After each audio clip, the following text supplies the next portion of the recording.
Hello again and welcome to another Mordian Glory video. But it's not just me, because I am joined once again by my ever salty partner in crime, Salty Simon, the Admiral of the High Seas himself. Simon, how are you doing today?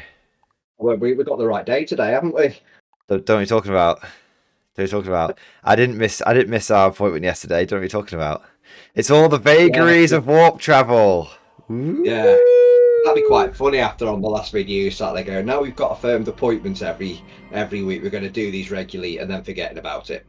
It's true, but I just want to say I was mentally prepared for every other week, and I have to reprogram. What? It would have been this week anyway. I don't know what you're talking about. This is just stop making sense, Simon. Stop making sense. So what we're going to talk about today, I think we have to talk about the big green elephant in the room, Mordaka. Yeah. It turns out that there is no Mordaka. It's more mobile DACA. That's what it should be called. Mobile DACA. Modaka. Modaka, mo problems.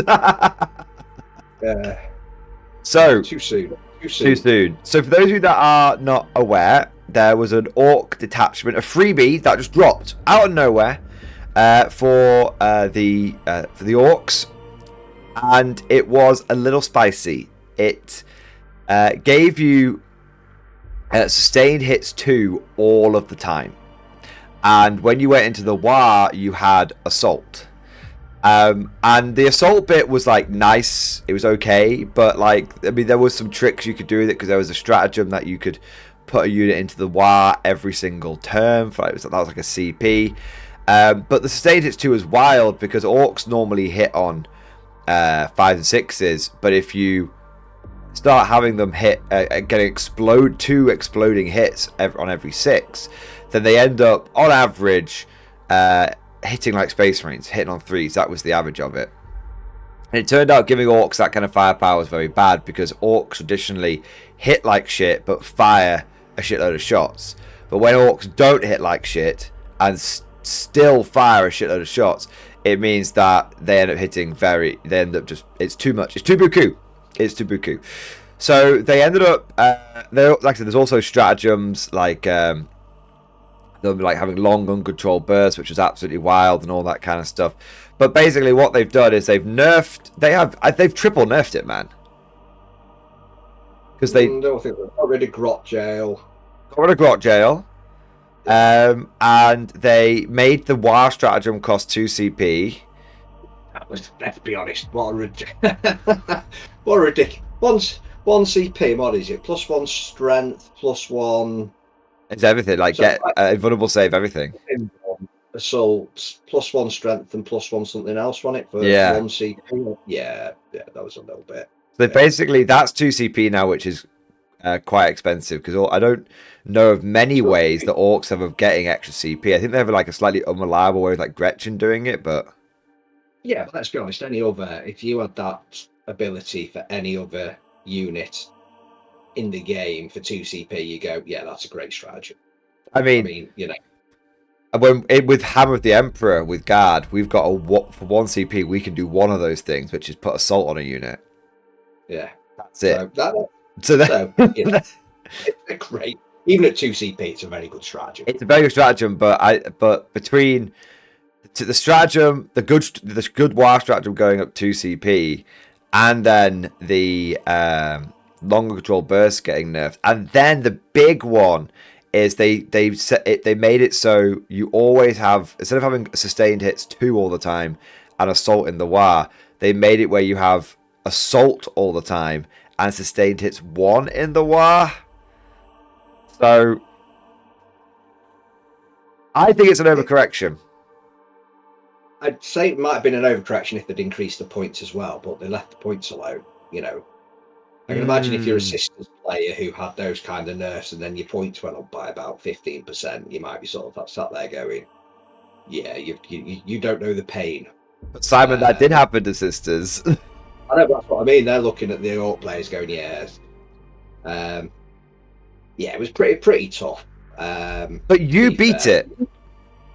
Well, yes, but then I think I was playing the the nemesis to that. I mean, what's it called? What's the geezer that leads the grots? Zogrod or something like that. Yeah, God Drog or whatever. You see, that God Drog or whatever, Grot Jail doesn't work quite as well into a Hellhound, let me tell you. Okay, so here's the thing. It does not work quite as well when you're tying up a Hellhound. That's a great point, though, and I wanna throw something out here, something controversial. Now, dear viewers, I might be playing a little bit devil's advocate here. I'm not sure I fully believe this, but did it need nerfing? What, that bit? The detachment in general. Yeah. Did it need nerfing, and B, did it need nerfing that much? If it's top three podium positions in 3 different GTs, then yes it did. Okay, yes, but something very interesting happened, because the first week that Mordaka was allowed at tournaments, it was snapping necks and cashing checks. It was dominating. The week after, it wasn't podiuming anywhere near as much. The week after that, it wasn't podium. Week after that, one dude with Eldar faced into it 4 times and smashed it 4 times. And then I had guard players coming back to me, because you were probably the 3rd or 4th person, Simon, that came to me and being like, "Oh, I'm going to play more Daka." And then they came back and went, "I beat it with guard." And every single one of those people that beat it was running Hammer of the Emperor. So the point is that it started, so for those that don't know, there's a bit of a myth that happens when something new comes out. It shoots to the top because no one knows how to deal with it, and then it plummets down because people learn how to deal with it. But what often actually happens, if something is truly broken, what actually happens is it starts off good and just continues to get better and better and better, because what happens is, if it's truly broken, you can't adapt to it, and the people using it just keep getting better with it. What happened with Mordaka is it was the exception that proved the rule, in my opinion, which is it started off and it was fucking everybody, and then it was going down. And so I'm thinking, was this a case of people just needed to learn how to deal with it? It was just the new kid on the block. It was bamboozling people. It was the curveball. It was the wild card. Because you beat it, Sam. At the end of the day, in its completely unnerfed format. And when we shared the list with people that Mark had run, they said that was the Mordaka list. That's the tournament-winning list. And admittedly, he wasn't. It was his first game with it, but it wasn't Mark's first ever game, was it? Like, he's played. He's not long got into orcs, to be fair. So I say you beat it. Caveat on that, and I'm playing a list that I've known since 8th edition.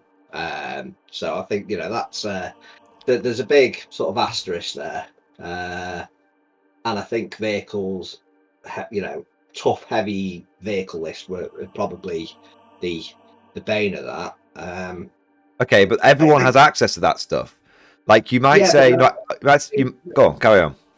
Well, I think the meta is what you don't want to do is turn the meta into, right, if I want to do well in a tournament, and we are talking tournament play, we're not talking casual play here, then I have to have a list that's going to beat that one detachment. That's not good for any game whatsoever, because it is literally, yes, I need to be able to cope with vehicles. I need to cope with it. That's what the good play, the great players, the good players, the good lists do, is that they can take on all comers. What you don't want to be doing is everyone has to either go, you're either playing more Daka or you're playing a list designed to beat more Daka. Where that, that's not. It's a great point.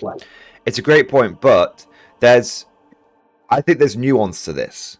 So I think absolutely you don't want there to be a situation where it's like, knowing I'm going to play into this one kind of list, I need to make sure that I'm beating it.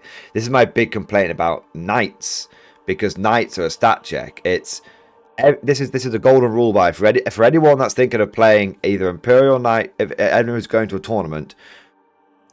The golden rule is, can my army list kill 1 big knight a turn or 2 baby knights a turn?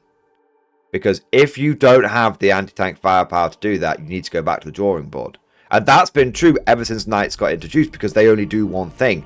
And that's my biggest criticism of knights, which is that their games are so swingy, because either you beat them because you have enough anti-tank, or you lose to them before the game even began because you don't have enough anti-tank. Now the thing with I've taken the piss out of you before for this because you do the other end and run 200. No, 100%. It's a stat check. I do tend to find, interestingly, that it's easier to run enough anti-infantry because infantry dies to everything, whereas vehicles don't. But it's a little bit different.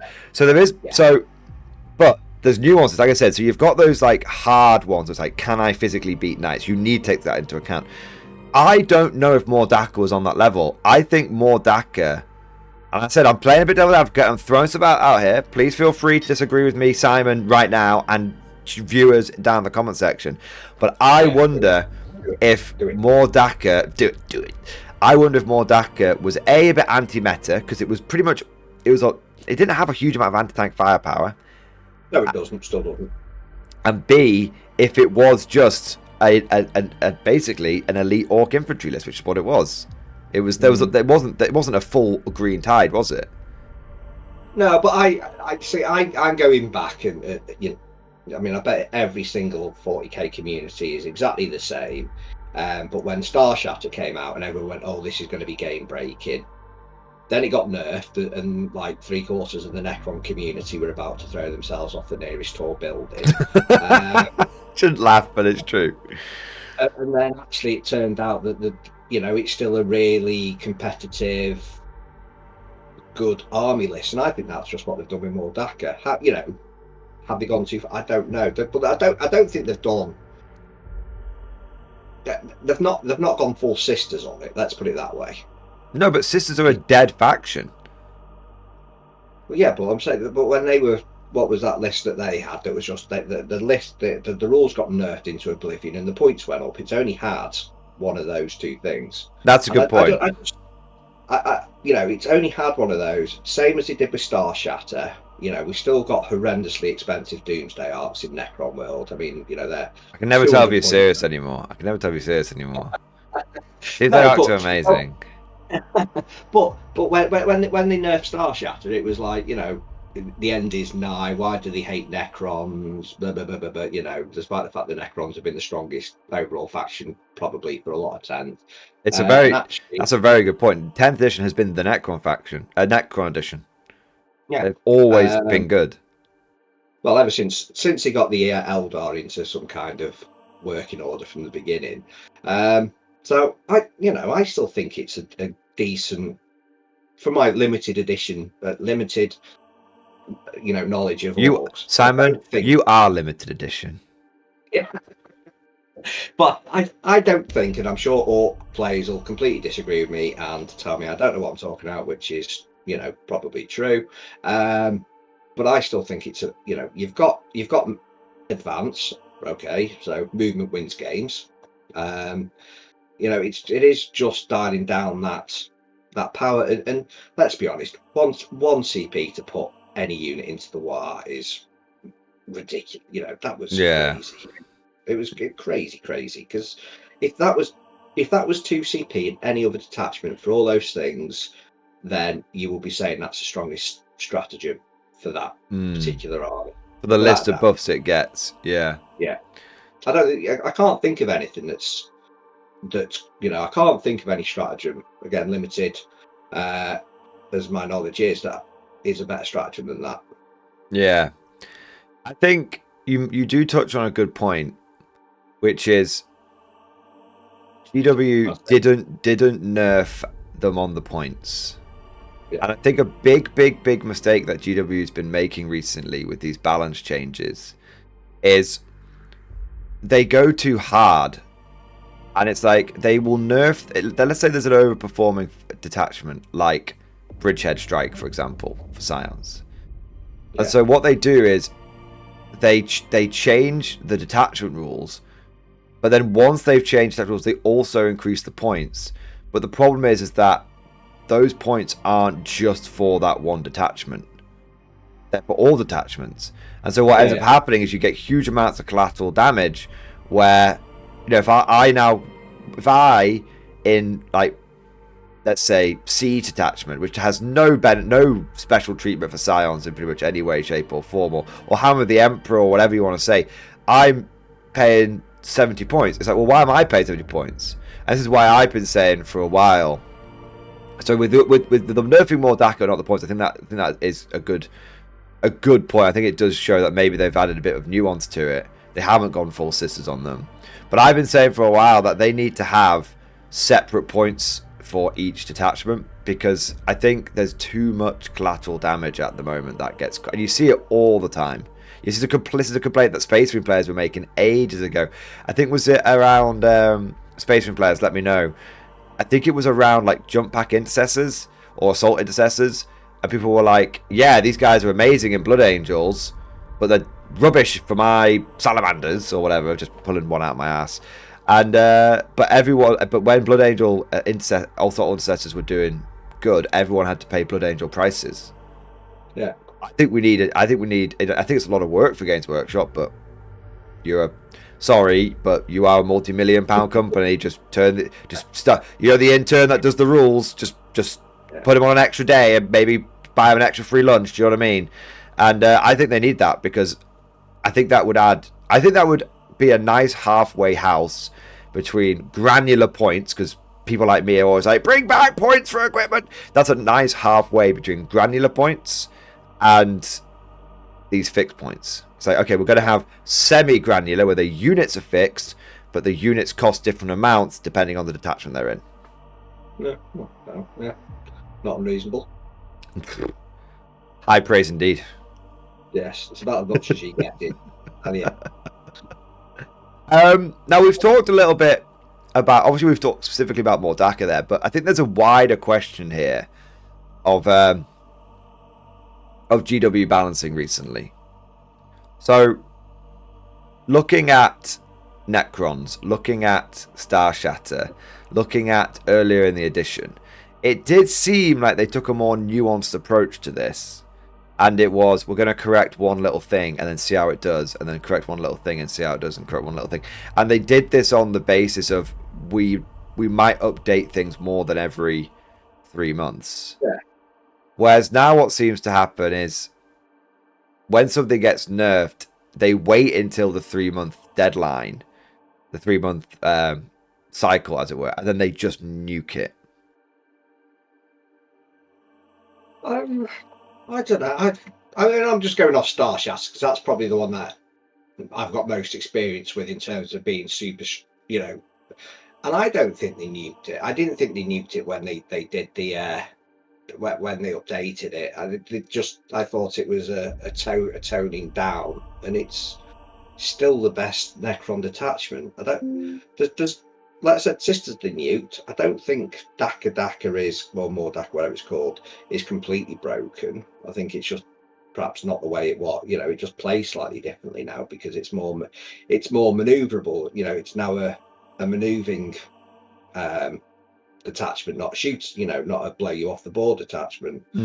So I actually, credit where credit due. I actually think the tweaks I've done recently are actually a lot better than they were 12 months ago.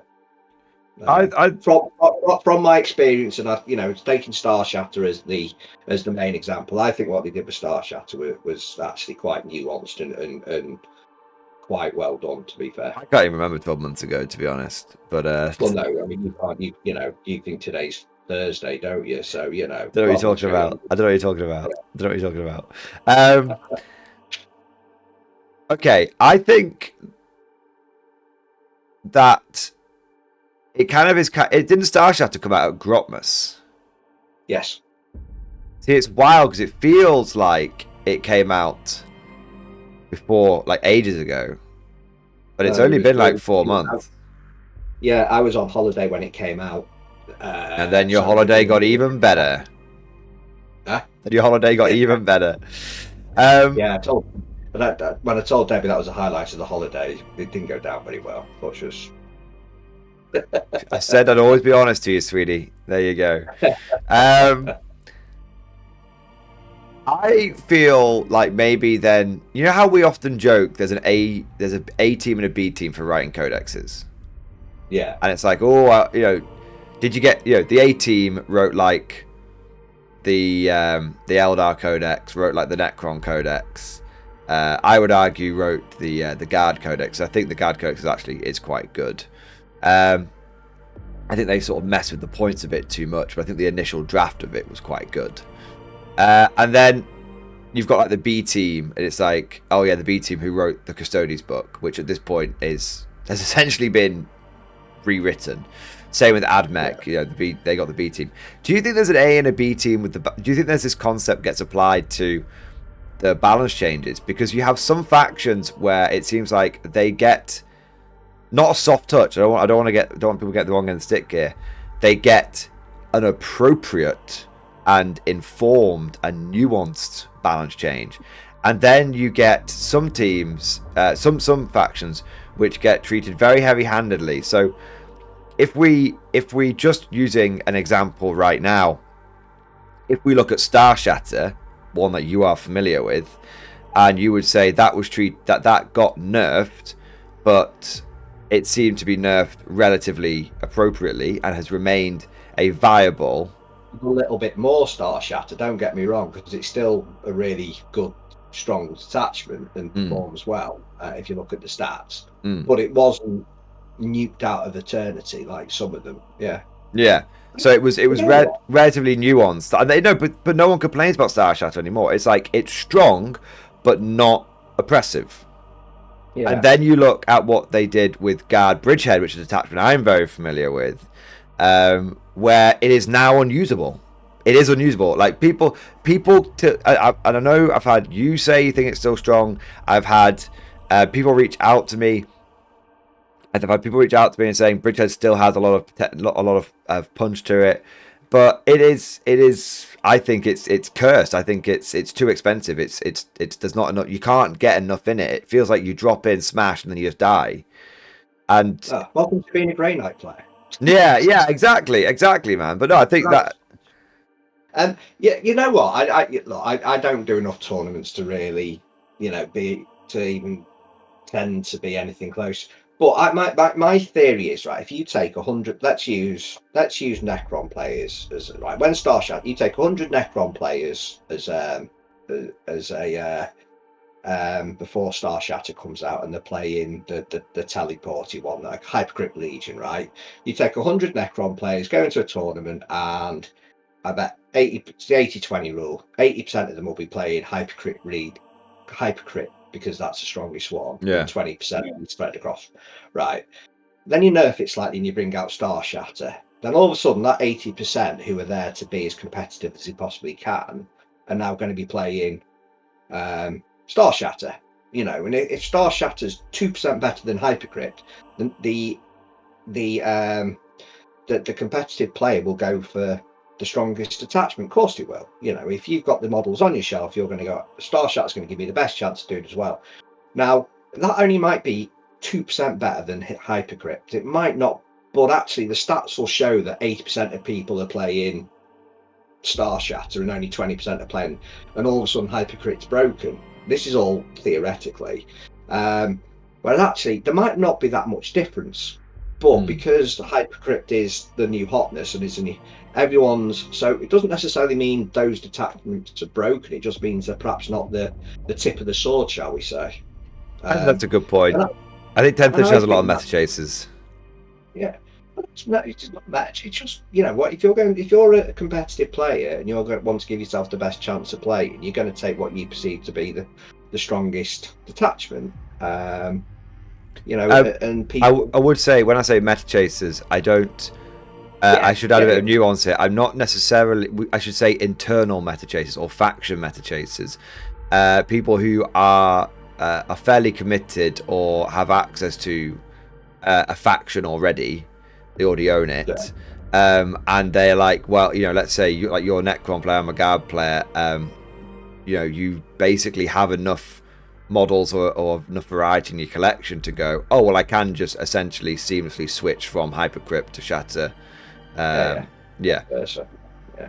I mean, and the other thing as well is talking before Star Shatter was when Canoptek was perceived to be the strongest, and I was playing that because I've got an awful lot of raves. I've got and then when I did a tournament before, just after Canoptek got, I took that to Adepticon last year, did pretty well with it, went 4-1 with it. I had a lot of reps with it, and then when it switched in hyper, I struggled with hypercrypt because I didn't have the reps in with hypercrypt that I did with canoptic. So even after the nerfs, I found myself doing better with canoptic, and I probably still would do, because muscle memory would kick in and go, actually I know how to play this detachment even with the nerfs. Whereas hypercrypt, I've only maybe played 5 or 6 games, and it just is unnatural to me. Yeah, and you did. It's interesting though, because you took to Star Shatter quite naturally. What's that? I'm just going to shoot you. Yeah. I'm going to shoot you and plonk the Silent King up the board. It wasn't the most complicated play style. But that's quite interesting though, because I think there's something that often gets overlooked is the soft factors of a list. So everyone looks. So this is a really important. I think this is quite an important thing if you're sort of new to 40k or new to competitive play. You will see people endlessly discussing the killing power of lists and endlessly discussing the durability of lists. What I would call the hard factors. This list can go out and wipe this unit off, statistically guaranteed every turn, so on and so forth. And it's always done in these terms of killing and of lethality and durability. I actually think that those factors are important. I think they're important, but they're not more important than the soft factors. And the soft factors, what I describe as the real world, not the in-game factors, but the real world factors. How easy is this army to transport? How easy is this army to physically move around the board? How easy is this army to pilot, so that when you get to the end of the game, your brain doesn't feel like soup? So, and I often think that those especially, I think soft factors are vitally important at GT sized events and higher. As an RTT, if the list is a pig to run but very powerful, you can bash your head against the wall long enough to get through 3 games. Yeah. At a GT, you'll get to the end of game 5 and your brain will be leaking out the side of your ears, and you might throw game 5 and end up losing the event because you were just knackered. And what comes down, and I've seen it a few times. In fact, I think it happened at a super major in America recently. The guy was meant to win it. He was running Eldar and he was facing Marines, and he had turn 3. He was in the perfect position to table and just win the game, and he timed out because he was just so tired from. Pardon? Wasn't that Adepticon? It might have been a Adepticon, yeah. It might have been a Adepticon. I knew it was one of the big super majors recently, but he timed out, and one of the big reasons people said he timed out was because it was a very mentally intensive list, and he just got to game 7 or 8 or something bonkers, and was just taking forever to make his decisions. Yeah, it's 8 games, isn't it? Adepticon over 2 days to win it. Yeah, I think so. Yeah. So I think the soft factors are very, very important, and it's something that I noticed with when I was running Recon Guard. Is I ran traditional Recon Guard with loads of infantry, like 240 plus infantry models, and as each game went on, the first game I finished like an hour to spare with that many models. Second game it was like 45 minutes. Third game was like half an hour, and then day 2 I was just knackered. Finished game 4 with just enough time to spare, and then game 5 I basically timed out, and it was very fortunate I timed out on turn 5. Very, very beginning of turn 5. My opponent was like, "Oh, don't worry, mate, just have an extra," because we hadn't been keeping an eye on the clock so much. Like, I hadn't been making him roll all of his saves on his time, and he had a lot of saves to make, like invulnerable saves followed by like feeling no pain and stuff. He was like, "Oh, just have a minute to finish your movement off, because you don't actually need to kill anything to score any points this turn." But my opponent didn't need to let me do that. But the point is, like, I could see myself getting slower and slower because the list, whilst it had the hard factors, it didn't have the soft factors. It was a pig to move around, and it was a pig to remember all the different tactics with it. And so yeah, it was a very good example of pure infantry is powerful, and I think pure infantry is competitive, but it's lacking in the soft factors for sure. Yeah, no, I think familiarization is or familiar. Oh Christ! Come on, man! Use your words. Being familiar with your list I think is just gold dust, and I think that's I think Robbo at the club and probably the best player we know. Obviously, and he could just come and look at my collection, put a list, and know how it plays, and just pick it up and play well. And that's what really, the guys who are genuinely superstars at the game and us mere mortals. I could never do that. You talk about me borrowing your Gene Stealer cut. I'm like, Christ, how would I ever even begin to try and just for a weekend, just go, I'm going to take that to a tournament and try and pilot it. Wouldn't have a clue. I'd get my backside handed to me. But whereas my Steel Legion, whatever the detachment, 8th, 9th or 10th edition, I know how I'm going to deploy and I know how I'm going to play the game. Right. And it's just, there you go. And it was probably the same with my Canoptek Corps. I got the reps. And so that's my theory anyway, that going back to the original point, that when people go, these detachments have been nerfed out of existence, a lot of the times I don't think they have. They're just 5% worse than the best option, and therefore the competitive community naturally gravitates away from that and onto the next thing. And they could be perfectly viable, but they're just not the most viable. I think that's a good point. Two things quickly. One, you mentioned Gene Stealer Cult and teams. This is very off topic, but I'll throw it out here now and see what the response is. Dear viewers, let us know what you think. We're going to a team tournament, 4 players, Simon, myself, and two poor bastards who we've roped into being on our team. Little do they know what they're in for. Yeah, they've got no chance of sanity after that weekend. But you were thinking of I wanted to run guard, but you kind of wanted to run guard as well, didn't you?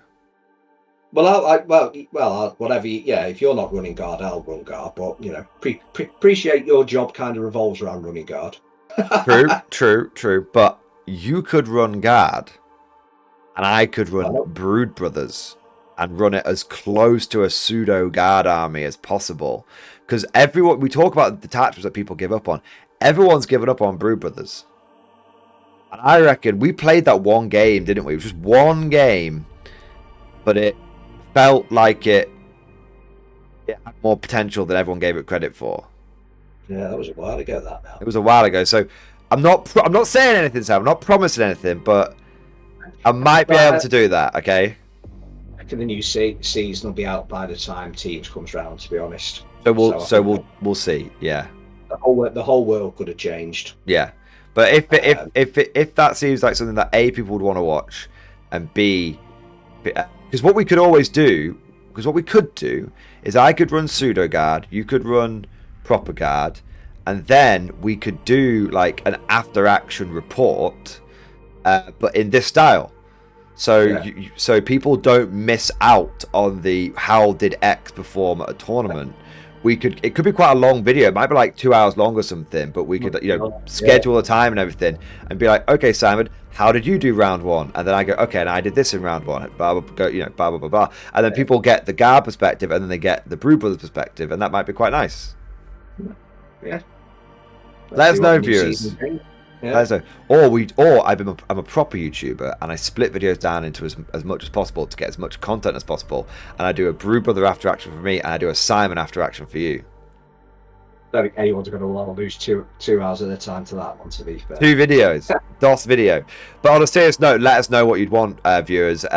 Would you want it to be a combined video, podcast style, or do you think it would work better from like a length of video perspective to have my perspective and then maybe be me doing like a podcast out with Simon, asking him questions about how it went for him in the game? There we go. So that was the first one. The second thing we were talking about was factions, detachments being left after they've been nerfed. That's a big point. I think things get tainted. I think it's like the stock market. It's all made up, and it's about what people think a detachment is worth. Yeah. Yeah, that's very possibly. People won't run Bridgehead now because they think it's dog shit. People won't run more DAC because they think it's dog shit. Yeah, but the reality is actually it's more than playable. Well, maybe the reality is more than playable. Yeah, I would see. I mean, like I said, I'm half tempted. I'd like to give Canoptech another run out again because I've not run it for a while. I've been sort of sticking to. Just got you off Necrons. We just got you off. I know. Well, I'm waiting. I've got I've got me. I've got the Knights and the Grey Knights coming out soon, so I've got a little bit of little bit 2 new codexes coming soon. That's true. That's true. So, I am trying to convert you to Hive Lord Simon, but it doesn't seem to be working at the moment. I did enjoy playing them. Just don't like the. I just don't like the aesthetics of the army. What if I got a full 2nd edition army? Well, that'd be very cool, but then you'd also have to sell your house. That's okay. I didn't like it anyway. Okay, but I think we have talked about 40k to death for now. So, dearest Simon, dare I do it? It's never been done. For the first time ever, live and in Technicolor, we're going to talk about bot action. Hey. So we played bot action for the first time this year? Yeah, it's been a while. It's been a while. We did it on live stream as well, which was cool. And people really responded well to it. I'd say it is a good game. Yeah. It is a good game. I tell you what stood out to me, considering how long it had been since we'd played it, how quickly we picked the rules up again. Yeah, we got a few bits and pieces wrong, but yeah, generally we did pretty well actually. I think there was the double pivot on a track vehicle I cocked up. We nearly completely invalidated your Italian rules in the first turn. Yeah, didn't put your dice in a salt bath. Turn 4, baby. Turn 4. But it was. I think it was for me remarkable how quickly we just got back into it. I think that's one of the greatest strengths of bot action is that it doesn't really change that much, and that when the 40k stocks are peaking, we're playing 40k, but when they're starting to dip a little bit, we can jump over to bot action. It's like putting on a comfy pair of slippers, like we never left. Yeah. After one turn, you've blown the cobwebs off. Yeah. I mean, I think what was interesting actually, even on turn 6, that had turned into a pretty one-sided game towards the end, that I still had an outside chance of snatching a draw, which I don't get in 40k as much. You still do, but yeah, that was quite. I was sat there going, "Oh, I might actually be able to snatch something here." Maybe even a win, man, because I was looking back at that, and it occurred to me you could have put. There was maybe 2 options you could have had. You could have put the Gustatori inside the truck, and then put all of your firepower from like the church trying to kill the mortar, and then yeeted the truck forward with the Gustatori in it, and then it wouldn't have auto died. Yeah. Maybe you could have assaulted. You could have assaulted the mortar team with the Gustatori, and if you'd got a big 6 on the consolidation move, you then could have consolidated onto the objective. We contested it, and that would have contested it. No, that would take that. You would have taken it. Yeah. Oh no, I had a tank, so I could have contested it. So it would have been contested. Oh, that might have drawn the game actually, because you would have contested my home objective, and the 2 in the middle would have been contested, and then I would have held 1 on the side, and you would have held your home objective. Yeah, I was thinking the same thing. I should have tried to pop that tank that was on the objective with my tank. That was a bit of an outside shot. There was a few shots. There was a few, but it came down to the wire, man. It's so good. It was so good. I tell you what I noticed. I had how much anti-tank did I have in that list? And I didn't kill a single vehicle. Yeah, it just backed off, didn't it? Yeah, memo to self. If you got a recce vehicle, make sure it's with 5 pins on it. Don't do an order test. Yeah, yeah. Live and learn that one. Oh man. But it was big because if you'd got it, it was one of those where like I'm either gonna lose on this or it's gonna be a big swing on it. Yeah. Because the ultimate could have gone pretty quickly where it needed to go and started doing some stuff. Yeah. But yeah, I had a medium anti-tank gun, a light anti-tank gun, a Matilda with a light anti-tank gun, a Stuart with a light anti-tank gun, and an anti-tank rifle, and I didn't kill a single vehicle. And Yeah, I hit. It's only an armor rate and an armor bloody 7. Yeah, yeah. I need to get some of the anti-tank guns for the mobile anti-tank guns for the Italians, I think. Do you mean the like stug looking things? Yeah, yeah. Because at least they've got The Semovente. The Semovente. At least they've got a medium anti-tank gun on there. Strange enough, I dug out all my Italians that I've still got left to paint the other when I got back. So I was like, right, yeah, need to try and get them done. What's in the pile then? It's mainly just infantry, light mortar, medium machine gun, and some officers. Okay. And some engineer models. I'm just looking some engineer models as well. That just basically just give me a few more weapon options for the infantry. So nothing too major. I think we're both at that stage with our bolt action armies where it's like they're sort of they survive the transition from 2nd to 3rd edition, but in their current state, they're sort of like 80% where we want them to be, and we just need to put like, well, for me it's a week, for you it's a month because you paint very slowly, but like one small burst of hobby effort and your Italians will be good. Yeah, well, also what I need, I mean, I do need some, perhaps need some elite infantry because everything, you know, I know you got some, but I need some elite infantry. Well, they've got bolt action MDF pin markers, Italian specific ones. I've not seen them before. I think you need them. Well, I don't need them. I think you need them. I need tanks more than anything. Yes, believe. Or what I need is because I know we discussed these, but we need the Carabinieri just because of the hats. You need to buy one of each Italian weird unit because you like having the crazy Cusatori and the people that we don't know what quality they are and the funny hat men. The RDT as well. I need some of those. But no, anyway, what I was talking about, I don't want to joint right. Stop. I'm already on the bolt. I would say, Simon, I've been trying to offload my Italians onto you for about a year at this point, and you want the infantry? I got Alpini, I got Paraduzzi. They're ready. I know. Yeah, that's what I was looking for. Fiat Ansaldo CV 33 Lancia flamethrower tankette. Right, what the hell is this thing? I'm gonna find it. Right, give me a second. So essentially, I'm just trying to figure out how many of these I can put in one list.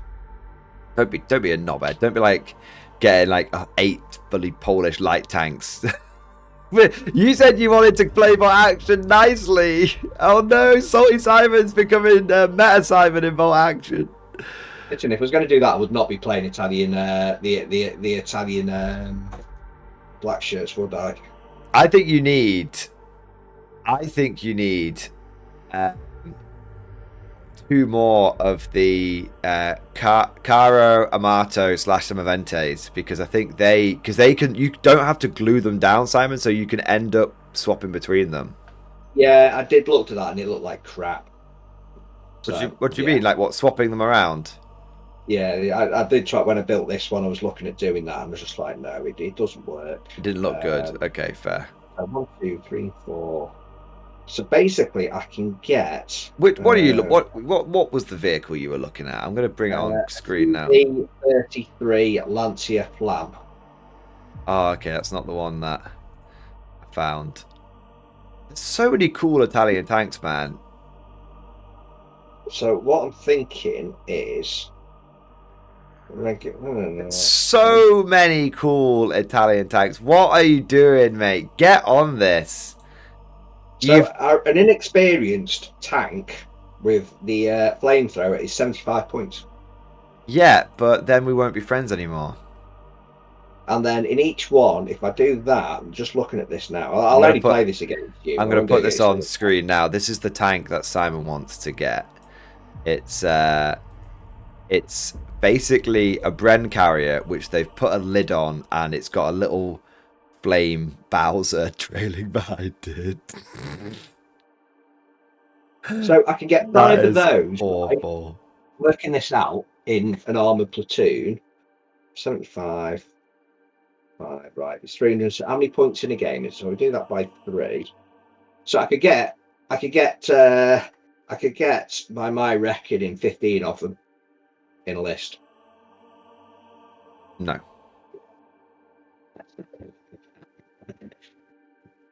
No. And still have 125 points. No. I refuse. I refuse. You could go out there, and each one is like £20 from Warlord. So go out there and spend like £300 on resin vehicles, and they'll make the most they've ever made in one go, and they'll send them to you, and you'll pay them lovingly, and I'll go no. You can't, because I'll just start. I'll start using a veto on your lists. No. That's not how this works. Well, that'd be funny. Listen, there's a new meta coming in now. There you go. Are they inexperienced? Are they inexperienced? They're all inexperienced, yeah. Okay, I'm not that worried then. But well, actually, having said that, I mean, I could go up and just the general consensus, Simon, is you are only meant to take the current tournament standard is 18 dice, 4 platoons, 1 rifle platoon, and only 1 of each other platoon. So you wouldn't be the maximum you could get in a list is 5. Okay, that's still 5. Take 5 then. But here's 5 Lancia Flam tanks. I feel very confidently in those guys not doing as they're told after they've got 1 or 2 pins on them. Yeah, but if we're only taking 5, I'll just make them veteran.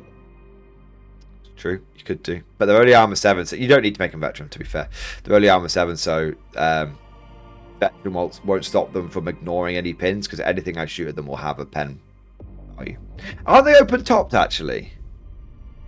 Don't think so. Don't they have a rule where the flame washes back over them and they set themselves on fire? They used to have that in 2nd edition.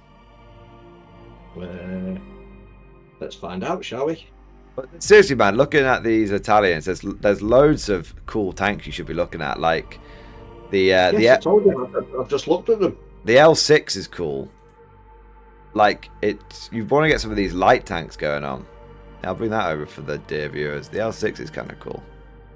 Look at that. It's like a miniature M13 or whatever it is. That's cool. But going back to moving away from your beloved Italians for a moment. One thing I thought was very interesting in the game that we played was it felt quite neck and neck until you went double shirker. Yeah, oh yeah, that killed it. That was the turning point. Now, that is that kind of experience is something which 40k no longer has. It no longer has the forced randomness in it. And I was just wondering, Simon, from your perspective as the Italian player, and from that happening to you, did you, even though it essentially cost you the game, what were your thoughts on the happening? Was it positive? Was it negative? Was it, oh, those zany Italians, this is why I collect the army? Or was it, oh man, I really need to stop using these black shirts? My favourite Blood Bowl team is Goblins for that exact same reason. Yeah. Because you don't win very often, but when you do, it's funny as hell. Yeah.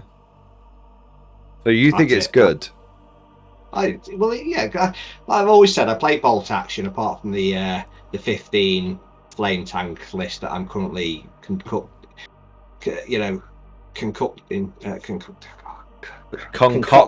Jesus Christ, man! Honestly, I've not even had a glass of wine.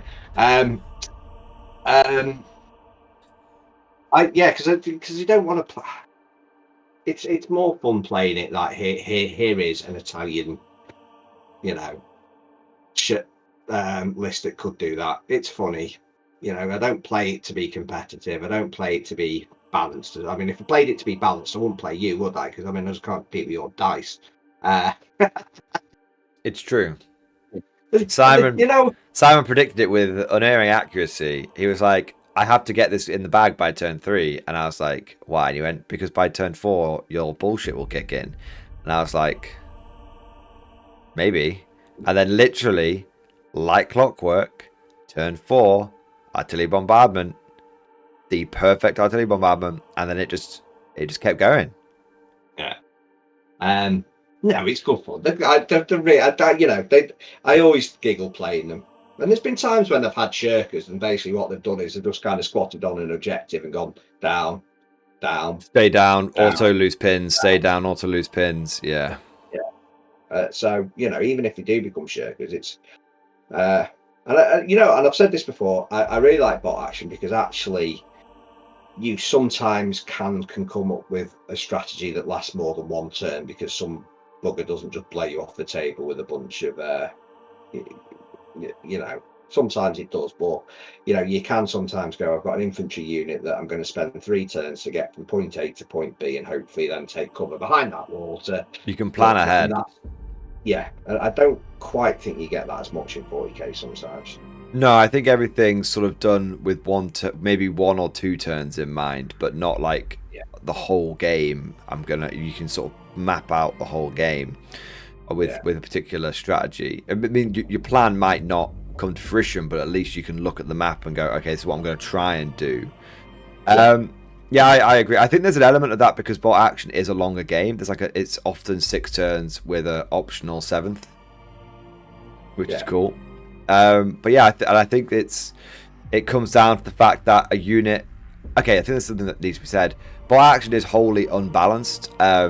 If at the top levels, people will run levels of lethality that would make 40k blush. Let's be real here. But I think what's interesting is the people that are playing bot action like that are I'd say 1%, maybe 5% tops. The vast majority of people who turn up to a bot action game are either people that are just they're just chill dudes naturally, or they've come from 40k and they're like, I don't want to make this game like the place I've just come from. So they sort of which is, I think describes you and I, and we actively go, we're gonna tone our list down.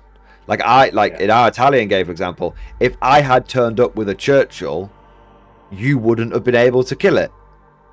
Yeah. Because it's armor 10. And you've got a mighty light anti-tank gun.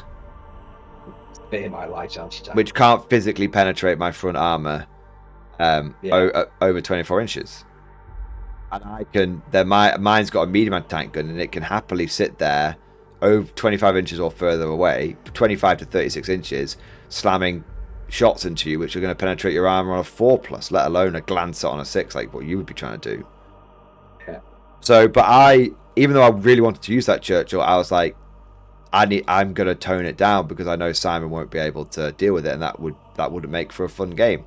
And maybe you could have flamethrown it to death or something, but it's a long shot. Do you know what I mean? So I think that describes the majority of bot action players, which is why I think bot action really, and you've said this before, bot action shines when it's basically a starter army plus a couple of other units. Yeah, that's when it shines. Although I still prefer it not having 3 or 4 tanks on each battlefield, but that's just me.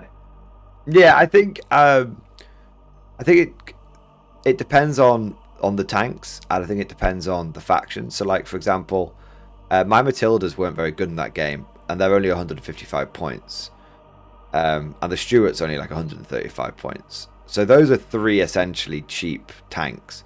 But those tanks essentially represent just like 2 medium tanks. Like that could have been like 2 Cromwells, and you probably in the grand, maybe not against your Italians, but in the big picture of things, 2 Cromwells and a recce car, that's not a big deal. That's fine. Yeah, I think it just gets a bit mad when you can have like 5 vehicles in an army. Yeah, but unless I think the 5 little mini flame tanks. That's perfectly good.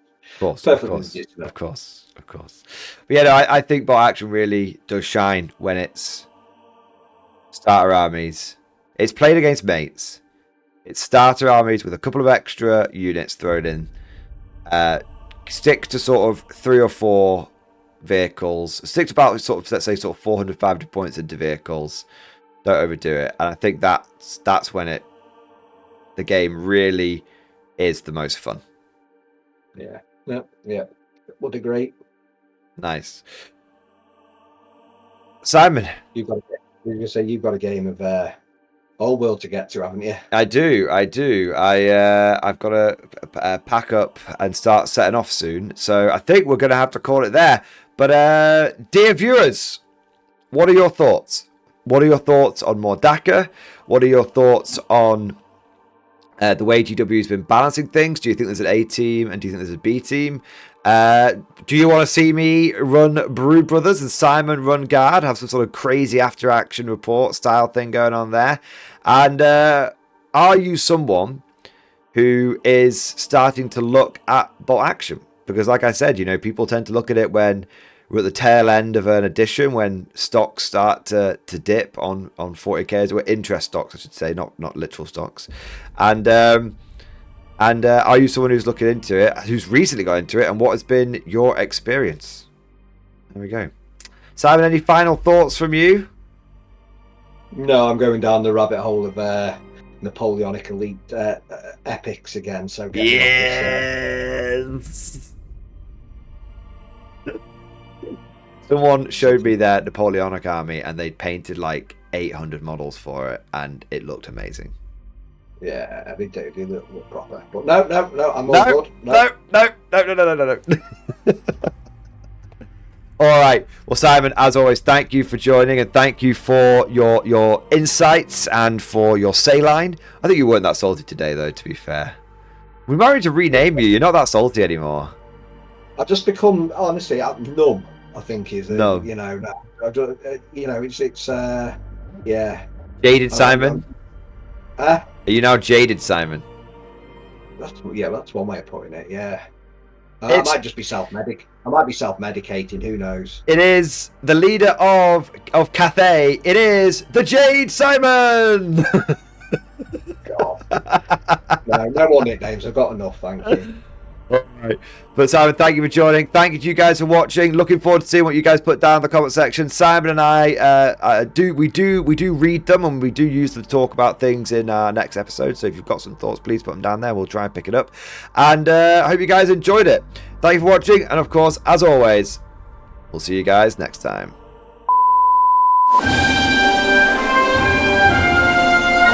Would you like to know more?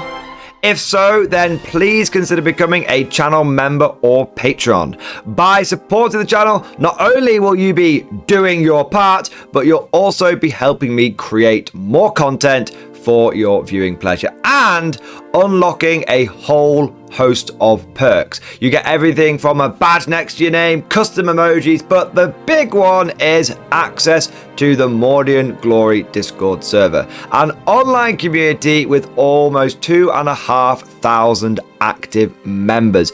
It's always popping off in the MG Discord. We've got channels for army lists, hobbying, tactics, stories, and even a pretty spicy meme section as well.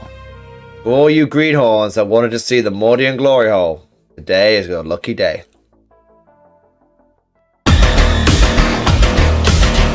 And joking aside, I do want to say a massive thank you to all of the current channel members and patrons.